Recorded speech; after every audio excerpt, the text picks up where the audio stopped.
Larry, there's good news today. Really? Yes. That'll make a change. The really good news is President Trump is alive.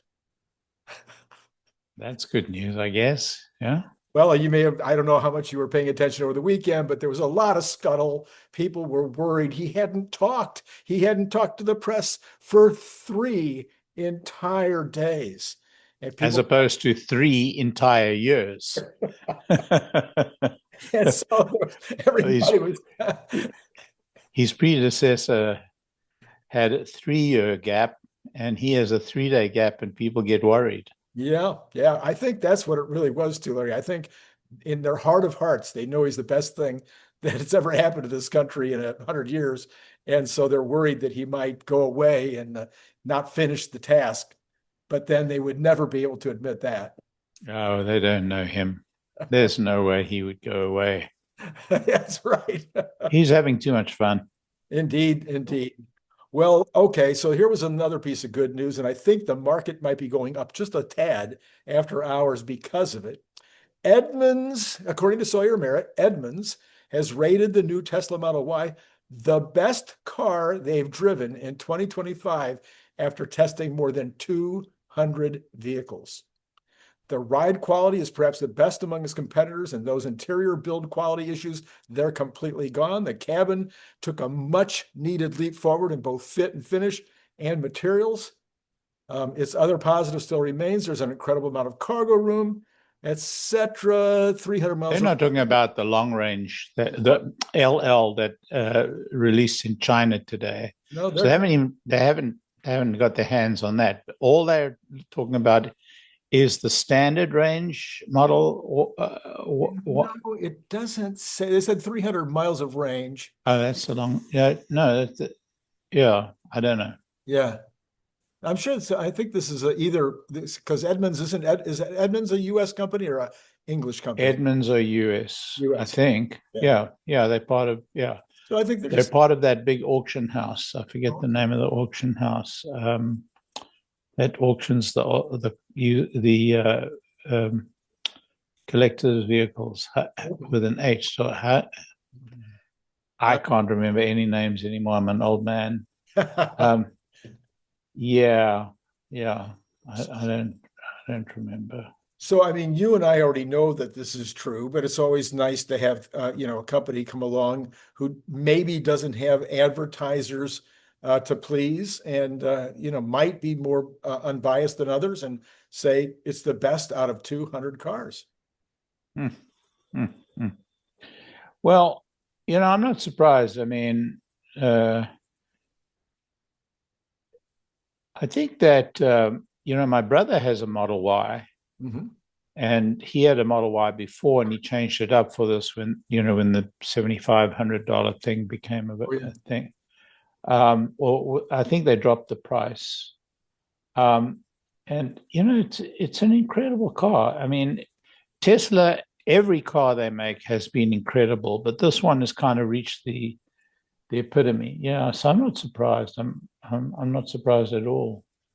Yeah. So I thought that was pretty good news for Yeah. this is still the good news show, of course. So then we've got Gali, who, for those of you who don't follow him, he goes under 𝐸𝐤𝐚𝐻E, Filche. And he God said, is a good friend of mine. So, by the way, did they say that the range was 300 miles? well, this was just a comment by, says, and you'll net well over 300 miles of Oh, range. yeah. Well, there are two Model Ys. One, I'm just looking them up right now. One is 327, one is 354. Okay. So I'm thinking they're doing like the long range Right. all-wheel drive, because Right. that's like 327. Mhm. And the rear wheel drive is 357. So Mhm. they would have said 350 if they were doing the two wheel the rear wheel drive. So I think they were testing the four-wheel drive. Yeah. So in any case, very good news. Then Gali says, he says the prediction markets now on Tesla for the third quarter is Mm. up now to 501,000 vehicles in the third quarter. That does not seem credible to me. Okay, so now I'm going to Now, I love Gali. He's a good friend, but that does not seem credible to me. Well, no, Ghali's not the one making the prediction. He says it's the prediction markets. It's the big markets that are now putting it as high as 501,000. They're wrong. Okay, so here's a couple of thoughts. Okay, here's a couple of things to add in, and then I'm going to show a chart that I think will be interesting. So number one was the Turkey information this morning. You said you weren't on X today, so I don't know if you know that Turkey's numbers came in today for August at over 8,000 vehicles. I heard that, but Turkey, if I remember correctly, Turkey have got a special tax deal. They do. And I think it expires at the end of this quarter. Okay. I think it expires soon. That I do know. Yeah. So they're shockingly, though, doing quite well anyway. And now, again, they may have had this tax deal all year, and they are up quite a bit over last year, but their numbers are really quite good all year. This 8,000 was a big jump, but that was enough to cause Troy Teslike to increase some of his numbers. He's now actually up well under 500. Troy is, did I say yeah, 500. So Troy is up to 461 on his back. That's correct. That's correct. Yeah. You think it's going to be okay. But that's well under 500. It is. That's well under 500. But Troy is usually pretty what would you call it? Pretty conservative. Yes. He's constantly being beaten by he has for the last 3 quarters been beaten by the market. He's been a little bit below each quarter. Yeah. Yeah. Well, so I decided I would ask Grok, because I'm like, okay, what if Turkey is not the only outlier? What if there's other countries that China's not doing too badly? Yeah. So what I did, Larry, is I asked Grok to give us a complete list from the beginning of the year. So we start off with the United States at 450,000. And then we get China, 1/3 of all sales are in China at 350,000. Then Germany, France, United Kingdom, and then Turkey. So there you go. Germany at 25, France at 24, United Kingdom at 22, and Turkey right in there with Norway at 22,000. So you mentioned about, having a special going on in Turkey, but that's a pretty significant deal.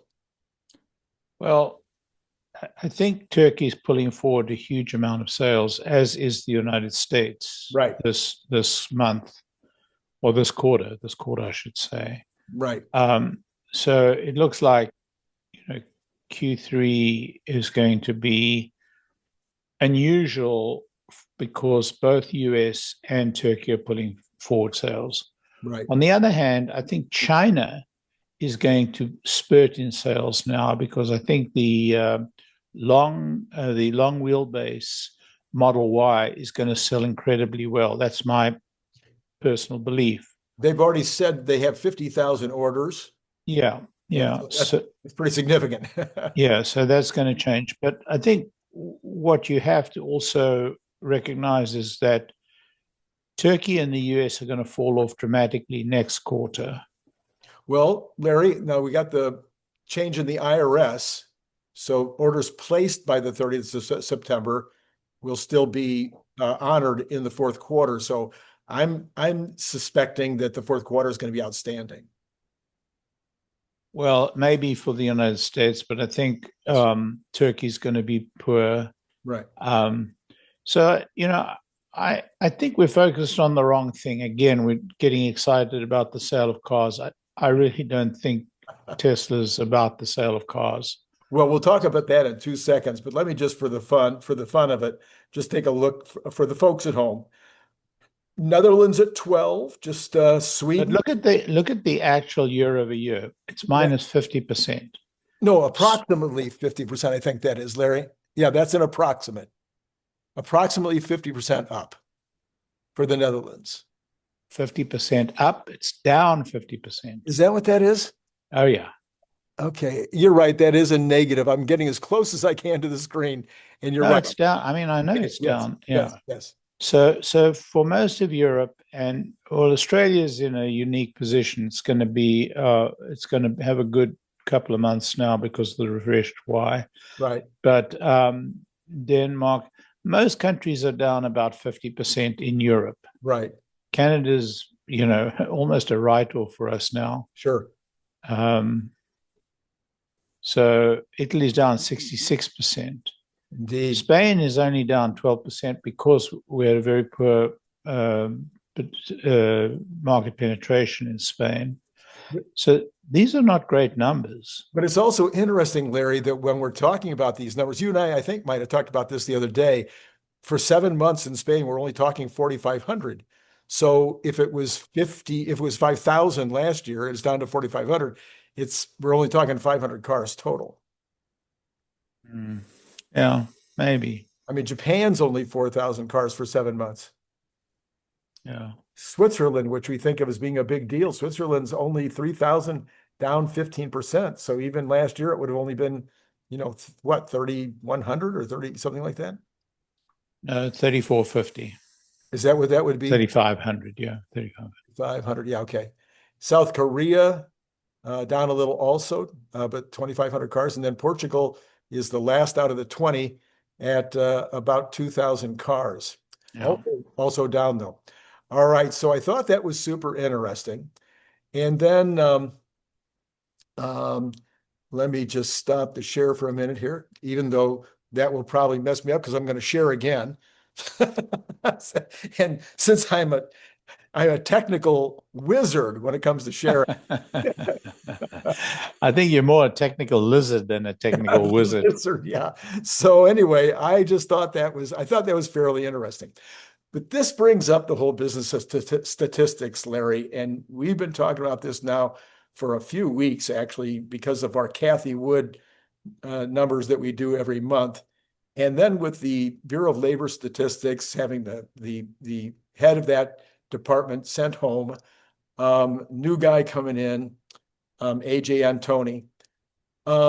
This morning, we had 2 manufacturing reports come out. Now, these are surveys. They're not even hard numbers, they're surveys.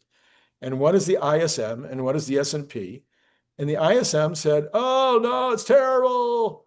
And the S&P said, oh, it's wonderful. It's the best it's been. Now, as I look through all the places that I go looking for headlines, I can only find the headlines on the ISM, the one that says things are terrible. Nobody's reporting that the S&P said even if you go into the article, they don't say, well, by the way, the S&P said the opposite. So we've got all these stats that are just mind-numbingly bad. Look, at the end of the day, all of this will come out in the wash. I mean, I don't know if you can recall Biden and our esteemed chairman of the Federal Reserve Bank Board of Governors said, oh, this is temporary. This is, transitional. Yes. It's just nothing to see here, folks. Move along. Well, of course, they were wrong. So all of this is going to come out in the wash. So I don't get very head up about it.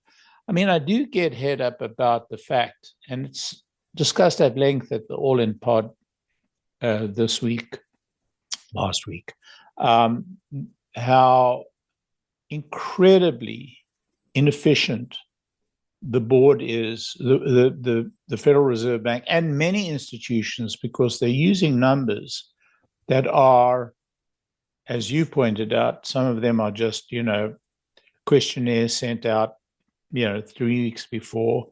Many of them are, numbers that are guesstimates. Many of them are numbers that are not compiled with real time and real data.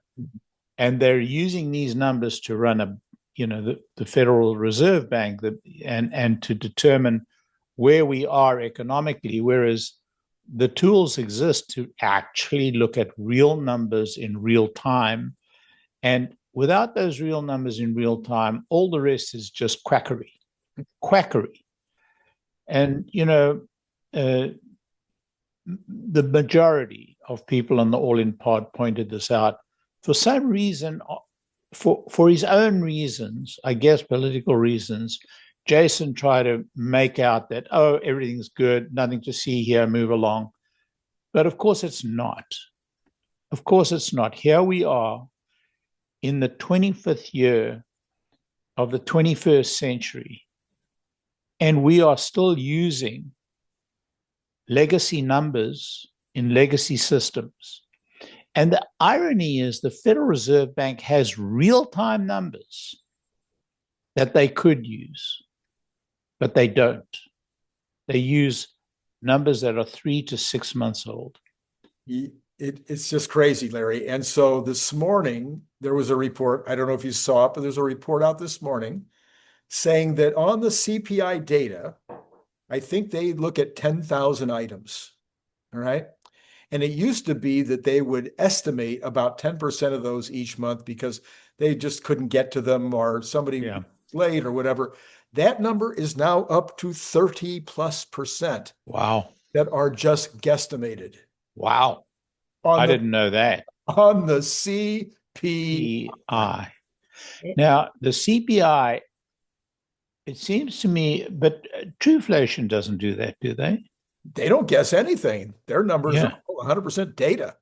Yeah. So why would they be guesstimating these numbers? This is the big question. And so what I've done, Larry, for you, for everybody else, and I'm going to put it on pause again, I've got another chart. Yeah, but now. So Larry, here it is. Here is the Trueflation, just as you've been talking about. I thought, why don't we take a look at the real thing? Let's see what Trueflation is saying about things, because everybody in the audience right now is having to depend on CPI, PPI, PCE, and all of these other pieces of nonsense when Trueflation is giving us daily information that is, detailed. I do report it every morning. Right now, year on year, Trueflation is at 2.03 in what they call the overnight rate or the overnight amount. So it's a year over year change, but updated for just yesterday, as opposed to they give another year over year number as well. Now, here, Larry, is the 1 year rate changing, okay? As we came out of the Biden years, it was going up. Trump comes in about here. Whoops. And then it drops down all the way to here. And now we've come back up just a little bit, but we're still running, as it points out, around 2%. If you go to the 5-year, look at that. But this is very dangerous, because if you've got dropping inflation and you're already at 2%, you don't know where you're going to drop to. Yeah. The Federal Reserve Bank have told us often, and with great stress, that they don't wish to go below 2%, because at that point, we face a potential for deflation. Right. Now, Kathy has taught us that in times of enormous amounts of innovation, the economy can deflate. Right.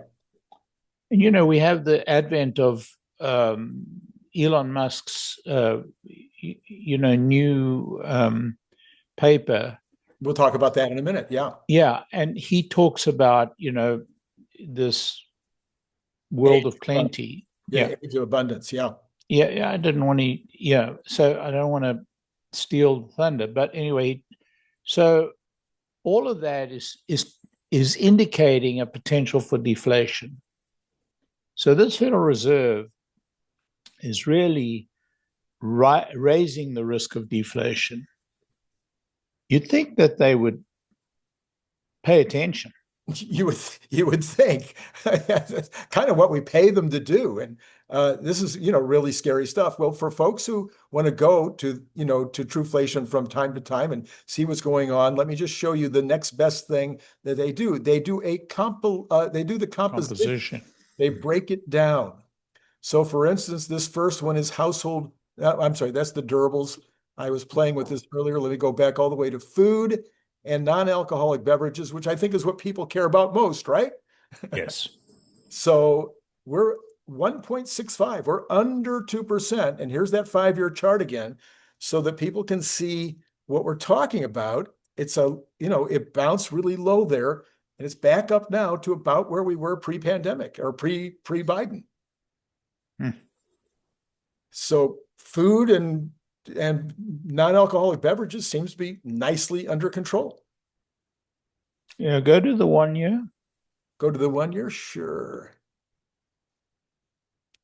And you can break it down for people who want to do this.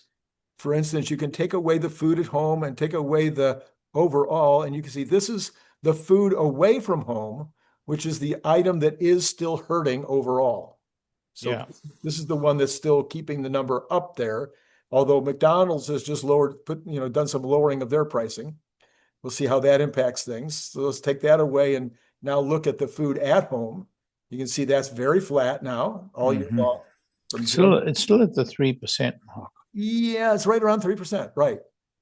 And then, of course, the other one is the combination of everything, all of the elements that go into that, which is around, as you said, around 3%. So thoughts about that, Larry? I mean, that seems to be well under control. Yeah,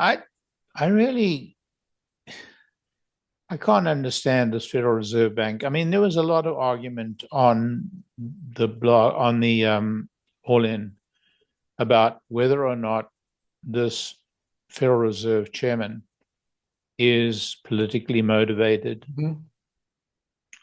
And Jason pushed back a lot, but his arguments were so without quality, although he tended to try and dominate the pod and try and force the argument. I mean, he's a really,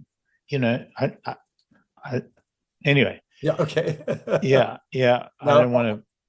Now, also for those who want to look, you can see that this is 15.3% of where the number comes from. And there's other information down here for people that are interested if they want to go check it out.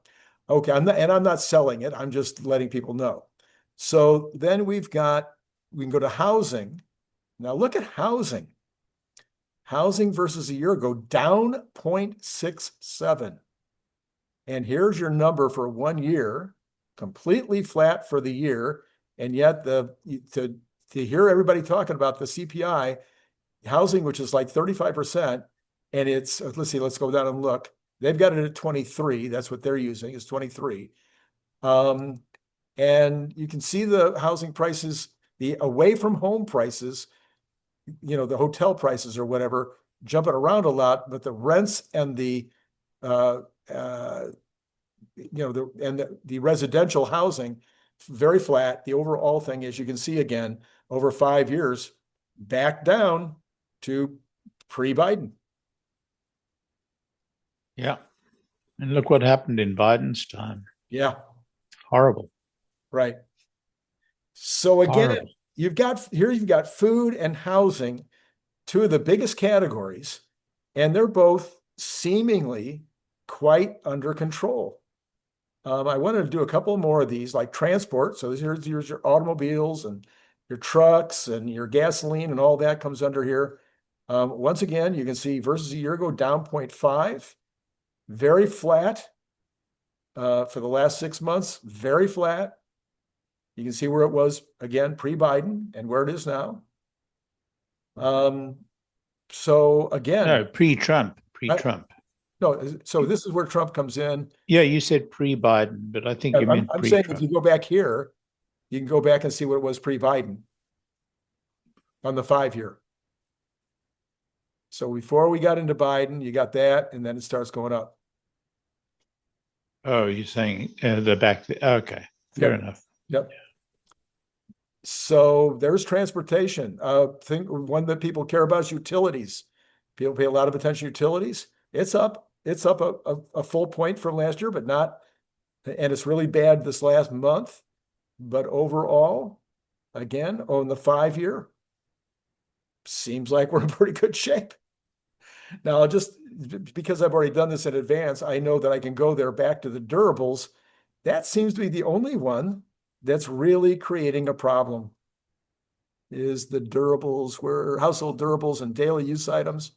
And this is where we got a problem. We're up 2.57 versus a year ago, and you can see it is up here fairly strongly and above where it was before Biden came into office.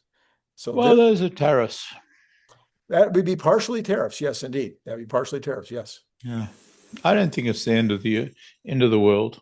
No, it's not huge, but that's like the only one on the list that's keeping us. You know, durables are one of the things that people can stave off for a year or two. Right.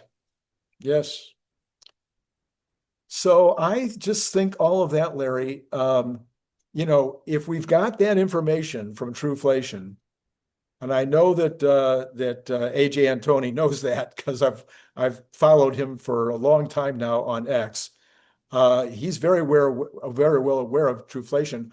Well, why wouldn't Trueflation become a major resource for the Fed and for all of the markets? Well, this Fed chairman, whose name I just don't want to mention because I'm so upset with him, he mentioned Trueflation. He did. He's cognizant of Trueflation.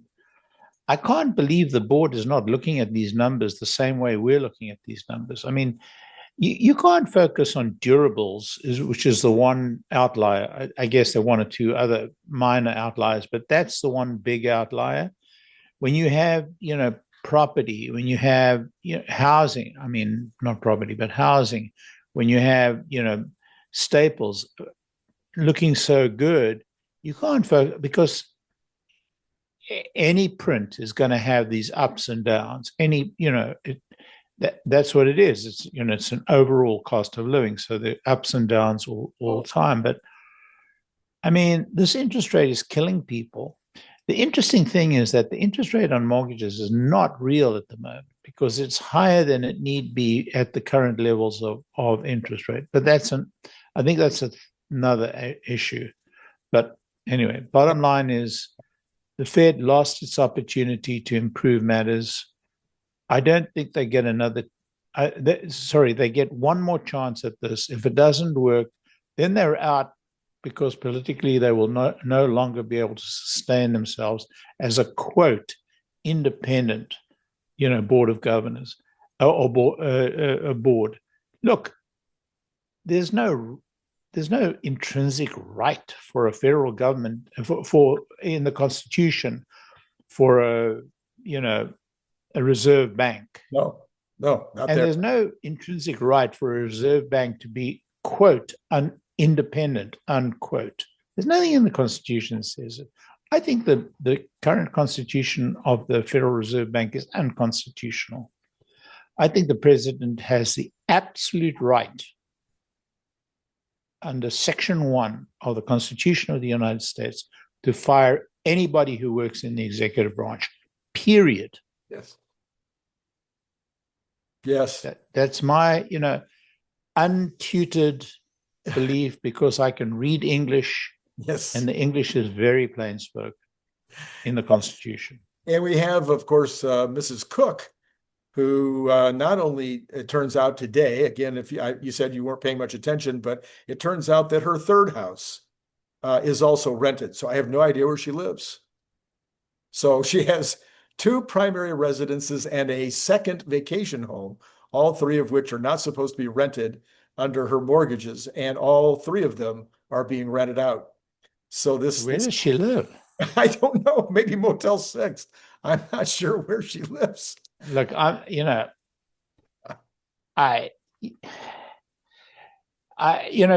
people who aspire to those positions. I mean, we talk about the elites. We talk about, the elite being kind of a government of their own and so on and so forth. But people in those positions, they have to be absolutely, cleaner than a whistle. I mean, they have to absolutely check cross every T, dot every I. They have to, because they demand it of people who report to them and they demand it of people who work for them. And, they take public trust. If she can, I mean, you know what? Well, what it really turns out as you dig into it is that the Democratic Congress and even the Republicans, I guess, although some of them were fighting her when she was approved, but they didn't do their due diligence because some of this information would have been available. And that's one of her claims now is, oh, you vetted me and Oh, you're kidding me. oh no, she's saying, yeah, She's saying because you vetted me badly, I'm entitled to this job? she's saying, Holy moly. I mean, this is like digging deeper. When, stop digging, Ms. Cook. Stop digging. yes, Save indeed. yourself a lot of trouble. I A know. lot of trouble. Well, so now somebody said this morning, and I'm wondering the same thing, is the Fed chairman, I assume, has the right to fire her or to pressure her to quit, probably to fire her. Somebody's got to have the right to fire her. I don't think you could only have her out by impeachment, although I'm certain she can be fired for cause, but, who knows? I think in any position in the federal government can be fired for cause. If this is not cause, I have no idea what is. I'm with you. I'm 100% with you. All right, let's talk about another cause. This is a great cause. So Elon Musk has famously always had a mission. In fact, I don't know, some guy that wears print shirts wrote a book about the Elon Musk mission. I don't know who that guy is, but anyway, We can see it on your shelf. oh yeah, there you go. I keep many copies just in case. Okay. Just in case somebody comes over and wants an autographed copy. That's never happened and probably never will. Okay, so then I have. Why have I not got an autographed copy? Why don't you? Did you ever ask? I have to ask. So, all right. So yeah. So anyway, there's a new mission. So we have the master plan. That's the one thing I did read today. So first of all, I'm curious to know your view. Last night, Nicholas Gibbs gave his view. I gave my view quite clearly. What was your first impression of your read through the master plan 4? Well, I really read Master Plan 3 in very great detail. I did a lot of analysis on Master Plan 3 and had a huge amount of detail. Right here yeah, Master Plan 1 and 2, this is much closer in spirit to Master Plan 1 and 2. I suspect Master Plan 3 was written by a committee of a large number of the Tesla management. Mm-hmm. I think this was written by Elon in the spirit of how he wrote Master Plan 1 and Master Plan 2. So nothing in it surprised me. Nothing in it was new to me. No. It's just a very simple expression of what I've been saying for some time. And I'm sure you and many others in our world, because it became very clear to us where Tesla was going, which is why I was so impatient with this talk about how many deliveries and which country, blah, blah, blah, because to me, it didn't matter. So, yes, what Elon expressed there is absolutely aligned with where I'm thinking the company's going and what I think the company's mission is. He's taken it to a higher level than simply talking about embodied AI. He's taken it to a mission level, and, that's classic Elon. So, I'm signed on to it. I'm absolutely signed on to it. And I know a lot of people say, oh, I'm just a Tesla or bro, I'm just a, Elon. But, I can't, I mean, I've done the work. I've really done the work of analysis. I have understood deeply what he's doing in every aspect of his company and how it comes together. And I've seen the impact of his change of strategy, the move, and I've traced the change of his strategy. So this does not come to me as a shock. This comes to me in very clear elucidation of, his vision. And you can see over the course of these 4 documents you can see the evolution of his thinking, you can see the evolution of his mind, and it's a privilege and a pleasure to have been part of this process. So I agree with everything you just said. Now then, I said it seemed like this was the introduction to part 4, and I posted that yesterday, and then it was posted, somebody else posted exactly the same thing. I think it might have been Galley on that as well. And last night, Nick Gibbs was like way less kind than I was. He said that it was disappointing to him because there was nothing like number 3. In fact, even number 1 and number 2 had more specificity. More of a, this is what we're going to do, and then this is what we're going to do, and then this is what we're going to do. There was no specifics. So believe it or not, Elon says he's going to come back with more specificity. So he actually responded, not to me, of course, but to Galley, and said, okay, I'll come back with something more specific. I don't need that. I understand what Nick is asking, and I, appreciate his thinking, but I don't need that. For me, the SpaceX vision of populate Mars did not need specificity. It took 20 years for that specificity to evolve. I think that this vision will also take 20 years to evolve, the full specificity. And I think whatever specificity we give it today will be, will evolve quite significantly. So I think that it misses the simplicity of the objective. So populate Mars was the objective, 2 decades ago. It wasn't even populate Mars. It was let's send a plant to Mars. And then it evolved. Right. And then it evolved even further. And then the vision of, humanity having a second planet, and so on and so forth. So I understand what Nick is asking for, and I understand what everybody else in the real world is asking for. But for me, this is the conceptual platform on which this is the strategic platform conceptual and strategic platform on which to build. And so now he's set that in motion. They can start, putting the plumbing in and start working on the Starship and build a factory out in Boca Chica, blah, blah, blah, but the equivalent in the Tesla world. Yeah. Yeah. And quite frankly, I don't know that when he gets more specific that we're going to learn anything that we don't already know anyway. Absolutely. Because I think the major building blocks are already in place. Some of the major building blocks. I think we're going to be surprised by some more. Yes. Well, of course, the one I want. I want a gigafactory for solar panels. Well, I mean, that, and there may be others as well that you're not thinking about, but, solar panels are a very interesting subject. The technology in solar panels have evolved very dramatically over the years, very, very dramatically. Yeah. Who's to say that there's not massive breakthroughs to take place? We don't know. So I don't want to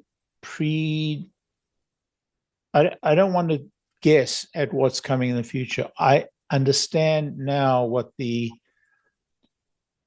drivers are, what the driving force is. Just like populate Mars is the driving force for Starship. Who knew that Starlink would be the means? Who knew? Right. And now I think that we don't yet know what all the means are going to be. Right. For this vision. Yeah.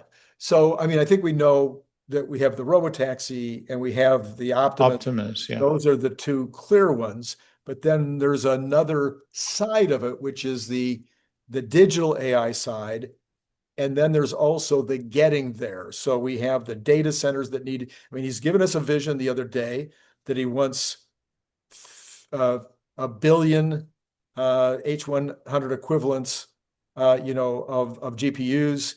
That's on the XAI side, of course. We don't know what it is for Tesla. Is Cortex done with No, I think AI5 is going to be quite an important moment. And I think Cortex 2 is going to be a very important component of it. And I don't know that Cortex 2 is the end of it. I think there's a lot of space in Texas, a lot, 3,000 acres. Yeah. They haven't occupied a third of it. Yeah. But I can say this with absolute certainty. We haven't seen the final product that Tesla is going to build for the world. Yeah. I haven't seen it yet. No, probably not. He's hinted around at other autonomous devices. So there's that piece of it. Again, he's made a very clear statement recently with regard to solar panels. So that's not something I'm just dreaming up. He said, I'm thinking about it, and it's a worthwhile thing to consider. We've seen quite a few efforts to get into the retail and wholesale energy business. And that can be combined with these solar panels and the megapacks. There was a hint in one of the videos that came out yesterday, a hint at a smaller megapack, something that would be about 1/5 the size of the existing megapacks. Yeah, I surmise that is a package that they want to use in the data centers, one package per bank or per distributed rather than all in one place. Yeah, distributed in the data center. Oh, interesting. Wow. Now that was my initial thought. Interesting. Yeah. Okay. So anyway, we'll see what he says. He says he's going to give us something more. It's kind of fun. The last couple of ones, he's had things that were covered up. People could speculate, and that's Elon as much as anything else is keeping us having fun with the game, with the Easter eggs and everything else that takes place in the humorous side of everything that happens in Elon's world. So anyway, I guess we'll see though over the next coming days or weeks what those might be. Other than that, I think those are the key things. We did talk a little bit. We kind of got broken off there for a minute about how we get to 500,000. My theory, and I know you don't care, but now that the betting markets have it at 500,000, I think it becomes much more in play. That's also, by the way, Brian Wong's number. He thinks it gets to 500,000.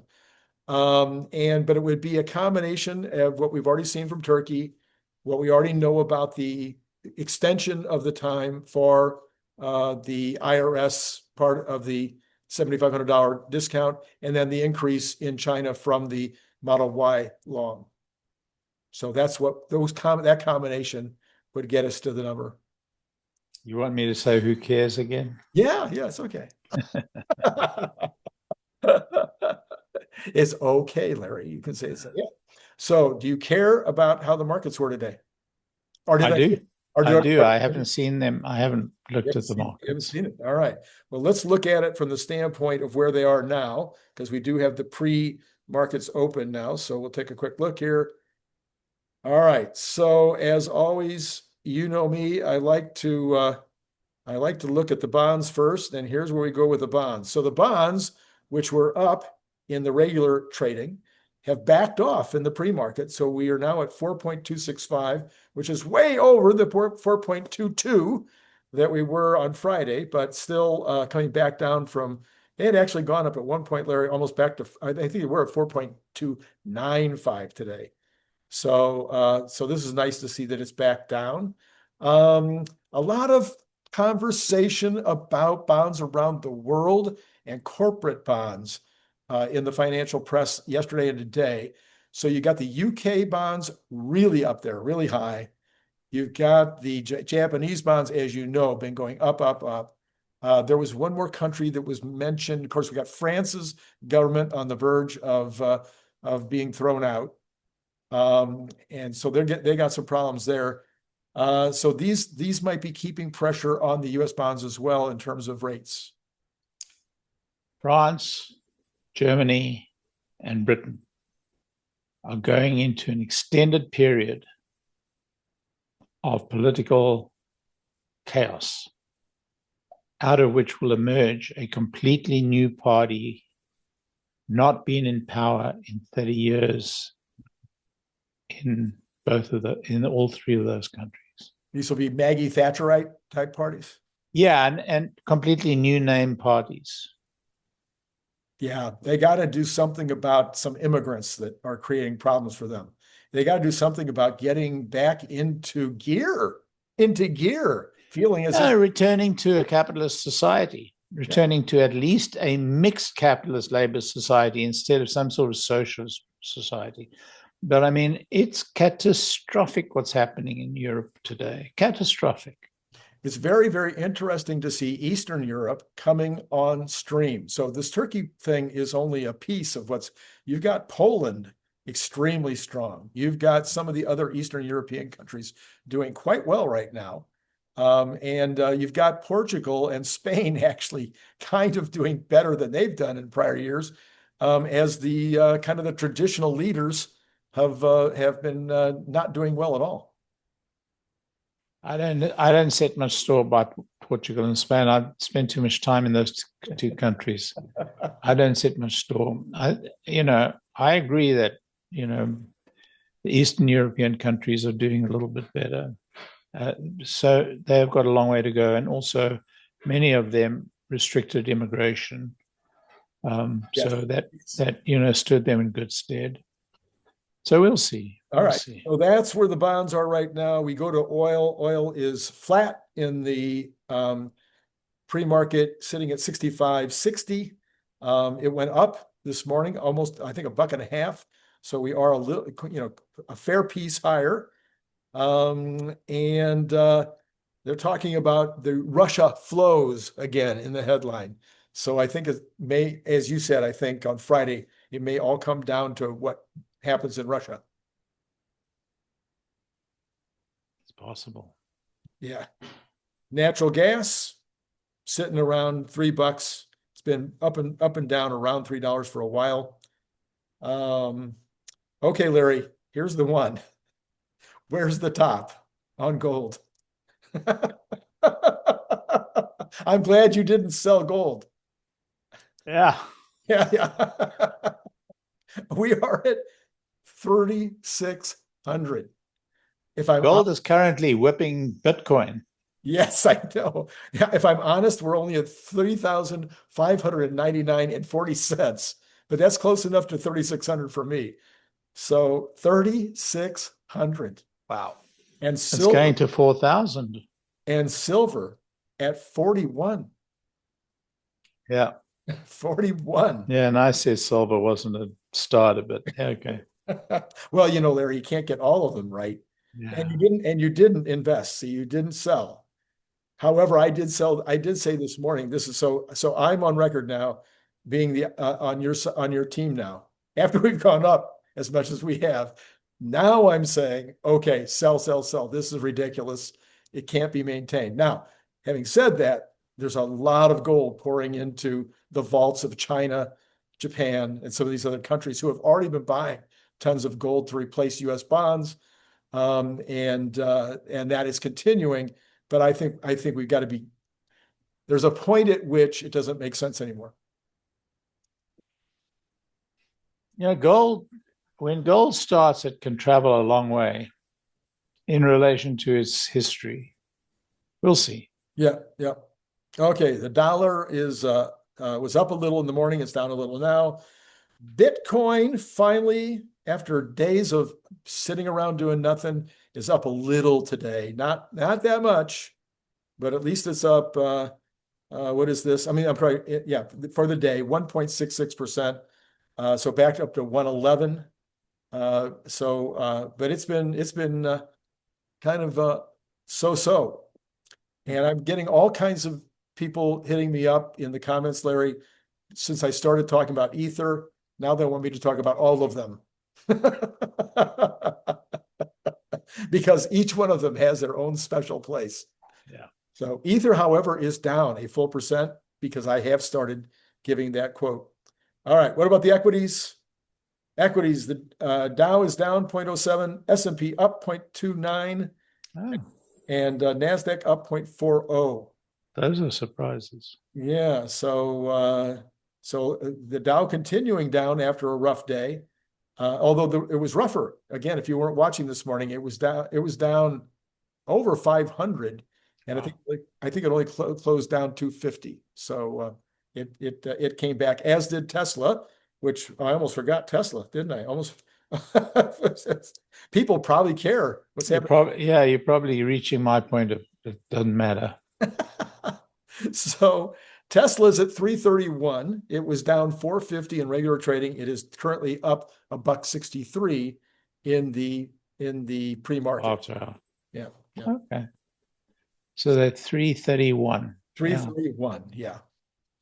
Okay. Yeah. So there you Who are. cares?